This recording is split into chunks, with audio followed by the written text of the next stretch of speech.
This is March the 14th, 1985, and this is being recorded by Richard St. Pierre. And the sun's shining, and I'm in Apache Junction in our trailer park, which we have a park model, and we live in it for 6 months out of the year. We live 6 months here, and we go back to Indiana for 6 months. I'm going to try and answer a few questions that Ronnie has asked me. I'm going to even add a few things. He wants a kind of a tape of my life and Grandpa St. Pierre's life, my grandfather and my dad, and so on and so forth, that kind. There's his mother, and bring it up to date as near as I can. Now, this is going to take a lot of effort on his part to ask questions and quite a bit on me to remember, which I'm going to try real hard to do, okay? That's the first time she's ever tried to say Grandpa. So she did pretty good for not trying, for not never trying before. Right, Sam? All she wants to do is play with the buttons on the recorder. She's always a big help, aren't you? Aren't you Daddy's big help? Sitting here, push all the buttons. You push all the buttons.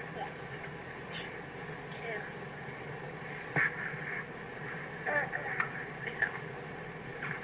Say hi. Now what'd you do? Play with the button on the microphone, huh? Too much. Too much.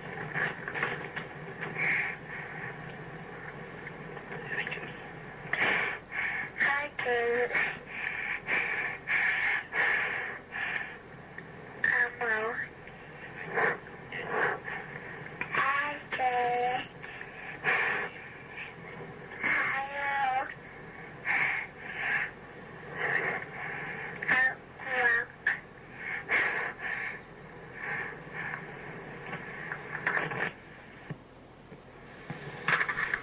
Well, so much for the youngest St. Pierre in the family. Let's get down to business. In your letter, you wrote about Grandpa St. Pierre and being a big man and being a good mechanic. I remember you telling stories about him owning a thrashing machine. Could you tell me a little bit more about that? Again, this time I'm just going to ask general questions and let you answer them the way you want to.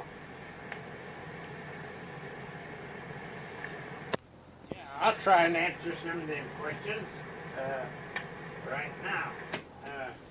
Grandpa St. Pierre, yeah, he had a steam engine, a 22 horse, that's on a belt, steam engine, Minneapolis, Moline, and he had a 3660 Advance Rumley thrasher. It was made of wood, of course the shafts and all that were iron, but I mean the body itself made out of wood.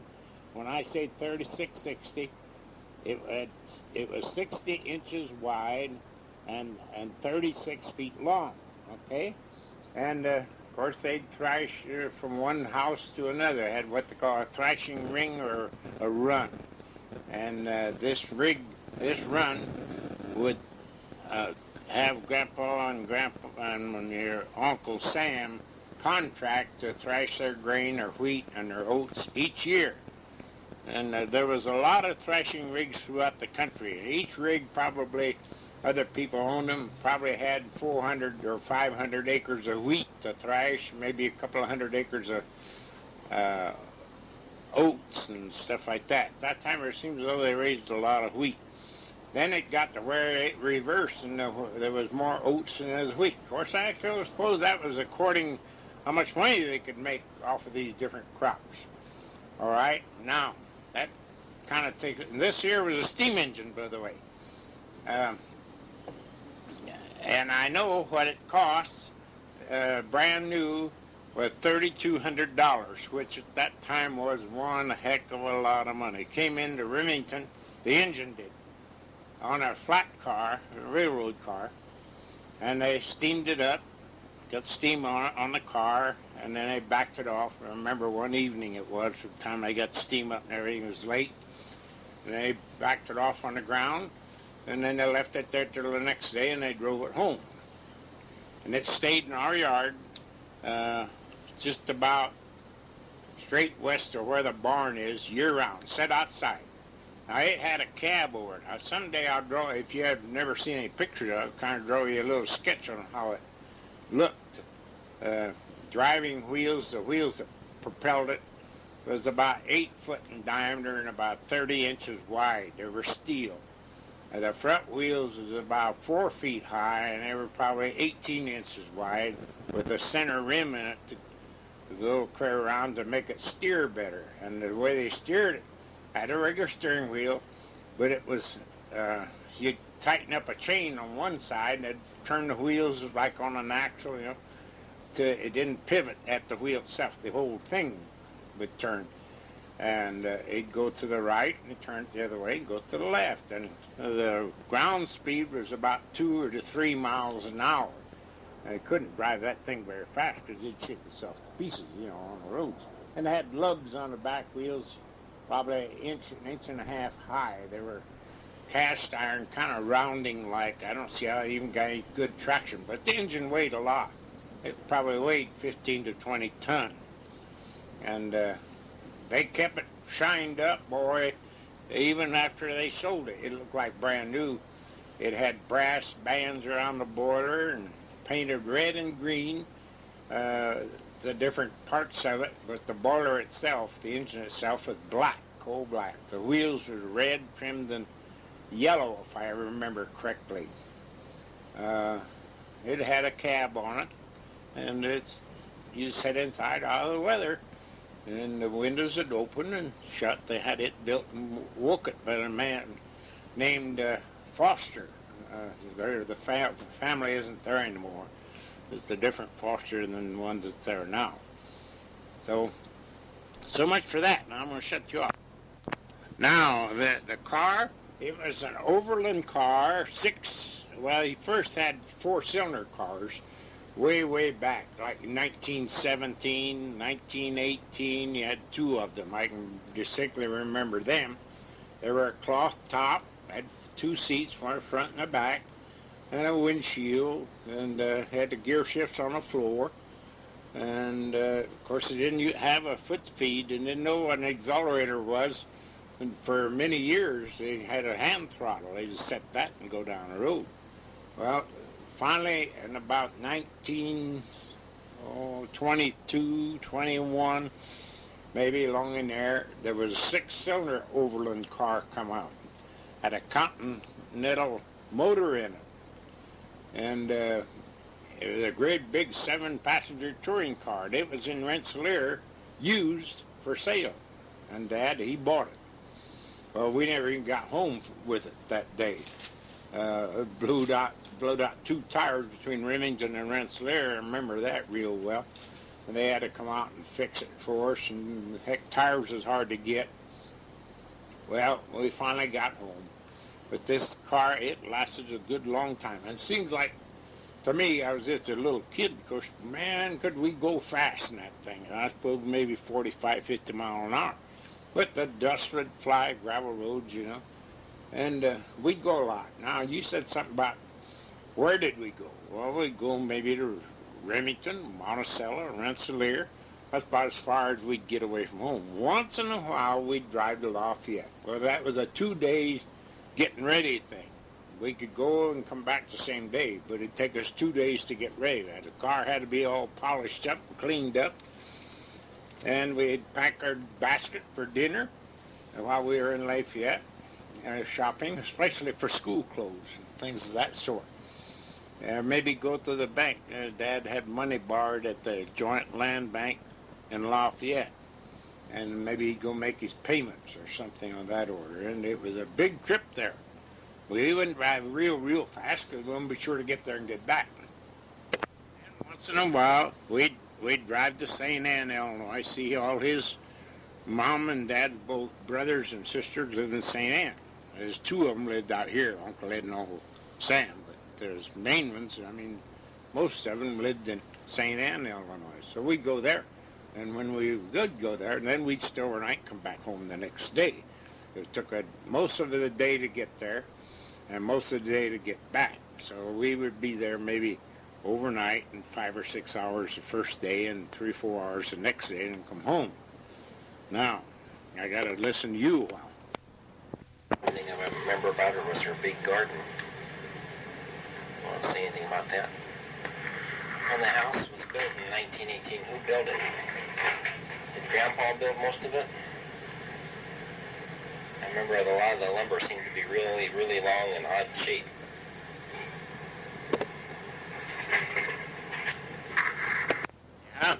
Yeah, the house was built in 1918, but Grandpa didn't build anything but the basement. He poured the cement himself and laid the blocks that the house sits on, the foundation cement blocks. They're about three high, I think. Of course, you can't see them no more because they're all behind bricks. 3 or maybe 4. But he dug the basement with a slip scoop. That's with a team of horses and a slip scoop. You know what that is. And but he hired carpenters out of Woken. One man's name was Shoemaker, and the other one was Scripture. I can't remember his first name. Of course, then they had some younger people helping them. And of course, in those days they didn't have power saws, but they were qualified carpenters. The house was built for around $1,500, not thousands, 1,500. That's the lumber and all. And they was bought at George Dye in Woken. See, I was quite young yet. It was 1918. I was about 7 years old. I can just barely remember. But I remember Dad telling about how much the house cost after prices started going up years and years later. Now, he didn't do any carpenter work because he was too busy digging tile ditching farms around. Sam Laney, Virgil Laney's place, was thoroughly tiled by him digging the ditches by hand, and he had, I can't think of the man's name, an old man. He dug the first 18 inches on top of the ground, and then Dad, he dug the bottom, what's it called, bottoming the ditch, because see, he had to get the right fall, and he knew how to do that. He had some kind of instruments, not exactly like that today, to tell how much he was going down, how much fall he had. And he had to keep it so many inches fall per rod. And that's how he got paid, so much a rod. I don't know, I ever heard your... And that's how he got paid, so much a rod. And he paid his man so much a rod, the one he hired to help.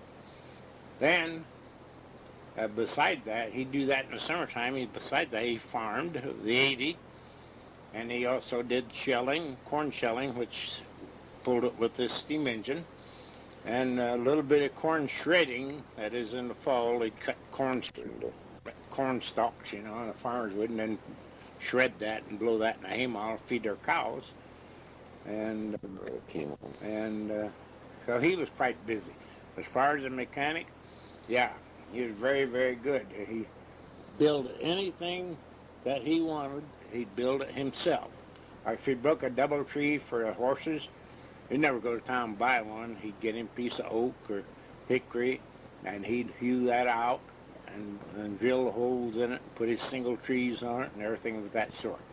The only thing that I ever seen that he didn't do, he'd take his horses to town to have them shod. Now, you know what being shod is, to put shoes on. He did that, but mechanically he'd do his own roof work, and he had any iron work, he'd heat it with a forge that we had. You talked a little bit on that, yeah. And but he never sharpened any plowshares or anything like that. But I did do that. But anything of that sort he did, his own plumbing, everything.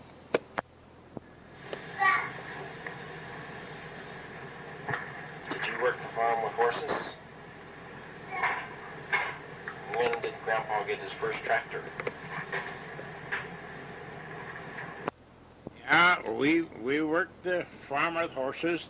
I can remember he'd have me walk behind a 4-section harrow to harrow the ground, level it out, and you know, make it look nice and break the trunks and stuff. I'd have to walk, and oh, I'd get so darn tired of walking. And then we cultivated corn. Your Uncle Raymond and I, we did a lot of cultivating at home, of course. With one row, we'd cultivate one row at a time. We didn't walk. We had a seat. We'd ride, and a team of horses. And Raymond was younger than I was, and a lot of times he'd cover up corn. Being as I was the oldest, and Dad'd say, "Well, look, you're not supposed to cover up that corn. You're supposed to get up and stop and get off and go and uncover it." And he'd get mad at me because I'd tell him that, and we'd get in a fight in the field, throw dirt at one another and stuff. And finally, Dad, he'd put one field and one in the other. We got along a little bit better like that. I don't know. You asked me something.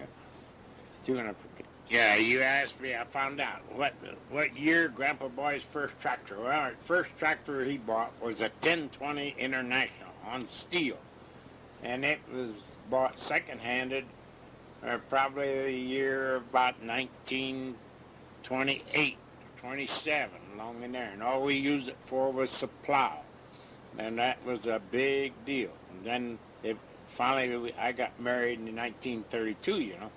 And when I left home, went to Gary, well, Raymond was growed up by then, and they traded all the horses off that they had for, you remember it, for a W.C. Alice Chalmers, and that was in 1937. They used that for a long, long time. And when Grandpa stopped farming, well, he sold it to me, and I used it for a long time. In fact, that's one that Norma and Loretta, I don't know if you ever drove it or not, but Norman, Loretta, and Ted, they drove, and then such as that. Now I'm going to stop. Was that a real long trip? What was considered a long trip? Did Grandma and Grandpa always talk French because they wanted everybody to learn French, or was it easier for them? Yeah, Grandpa and Grandma always talked French at the table. I don't know, you asked that. I don't think I got it on this tape, but anyway, you asked it. Yeah, we talked French at the table, and they thought that we should all learn how to talk French, so they just come in easy. And the only reason why they wanted us to talk French is to keep what they were brought up with, you know, French. But we learned to talk English also, which didn't seem like it bothered and wouldn't make any harder. I mean, I learned French and English both, and Raymond and Gladys both did too, but I don't think they can talk French anymore. I can still talk some. In fact, I think I'm better than I was a few years back, because there's people who ask you different questions and want to know how you say this and how you say that. I get along pretty good. I go to Canada and make my way around. Now, wait a while. School bus.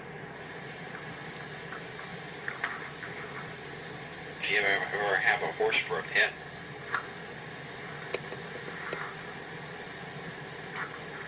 If not a horse, what kind of pets did you have? You said you met Mom while you were driving the bus. We had a horse for a pet. Her name was Topsy, and all she did was to pull a buggy, and that's what we drove to school. We had a Klondike, which is an enclosed buggy, had windows and sliding doors in it, not very big, just one seat, and we'd put the Topsy, the horse, she's a bay horse, and we'd drive her to school, just as gentle as she could be, and a regular kid's horse. And other pets was dogs. Well, we had dogs, and we trained them to do different little tricks. I don't know if you want to be knowing about that or not, but yeah. And the longest trip I think we ever took with the car was probably to Kankakee, Illinois, or something like that. When we went to St. Anne, well, maybe we'd drive on into Kankakee. But years and years later, after I grew up, boy, Indianapolis was the biggest trip. And we'd go there for a day and be back. And then in 1937, I bought a new car, and your mother and I, and see, Norma was, no, your mother was pregnant for Norma then. We went to Yellowstone Park, and that was a big, big trip. That's as far away that Grandpa St. Pierre had ever gotten. That's your Grandma St. Pierre was with us too. I forgot to mention Grandma. But I don't know, you asked me about Dad, and I've been talking a lot about Dad. But anyway, Grandma went with, we was 4 of us in the cot. Sure did. If not a horse, what kind of pets did you have? Dogs. We had dogs. Had a goat once. You said you met Mom while you were driving the bus. Yeah, I was driving the bus. I was 20 years old for Uncle Ed, and I lived in Michigan City. On the bus? No. Mom and I knew one there about 2 years.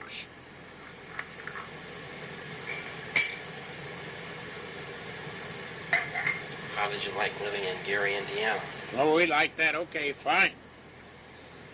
How did you like working at the steel mills? Well, that was all right, but we got awful boring. We worked 4 to 12, 12 to 8, 8 to 4. On the other farm, some blacksmith tools. Did you ever do blacksmith work? Yeah. Sharpen plowshares. Well, this I'll have to do for an interview right now. I'll get more specific once I get some more words from you. Just any stories that you could think about or anything else you can tell about, go ahead and tell. And then once I hear it, I'll ask a bunch more questions about it. Right now, I've been working an awful lot of overtime, so I haven't had much time to put this tape together. I will do better the next time. I just want to get this tape to you so you can get started. See ya. Bye. Yeah, I see you. Don't see you very good and hear your voice. Well, I don't know. What the heck? Yeah, you said something about Mom and I. We got acquainted at a picnic. Acquainted at a picnic light. And then I thought, man, I'd like to go with her. So I got a boyfriend that was of mine in Michigan City to introduce me to her more so. And we finally got to going together a little bit, and more all the time. And finally, I quit the bus and come back on farm, okay, to help Dad out. Well, in the meantime, heck, I got lonely for her, and she got lonely for me, so I'd slip over there once in a while and see her, maybe once a month. Didn't have any money, but we decided, well, we'd just get married. And we got married and come back here. She never lived on a farm in her life. Born and raised in Chicago, and then went to LaPorte, and then she worked in a garment factory and a shoe factory. Never went to high school. And then, of course, I come along and married her, and she didn't know anything about horses or tractors, didn't know how to drive a car, and nothing of that sort. But she sure learned a lot of stuff. She even learned mechanical work. She was good at that. You know that. She could weld. She could do many things. But she was willing to learn and could learn easy. She made most of the girls' clothing and quite a lot of the boys' clothing. Remember the time we went to Chicago and everybody was dressed alike? And when we got a couple of pictures someplace. I don't know about that. But everybody had black shirts and black pants. And everybody dressed exactly alike. I think Jerry was just a little baby in arms. Steph wasn't with us yet. She wasn't even born. But then, I darn you, just that put your thinking cap and ask a lot of questions, because I get kind of nervous this thing running here and can't think of nothing. But I'm going to sit you off for a minute, and then maybe I'll say some more. I'm just going to talk freely now. This, as I said, we come here for the winter here in Apache Junction, Arizona, and then we go back home. 100 years from now, people say, well, what's come he's in Arizona? Or we come here for the winter to get away from the snow, okay? And be nice and warm. And we own the house, but we rent the land that it sits on. And we pay almost $1,000 a year for the land that it sits on. And I got it all landscaped, and it looks real nice. We're on a corner lot.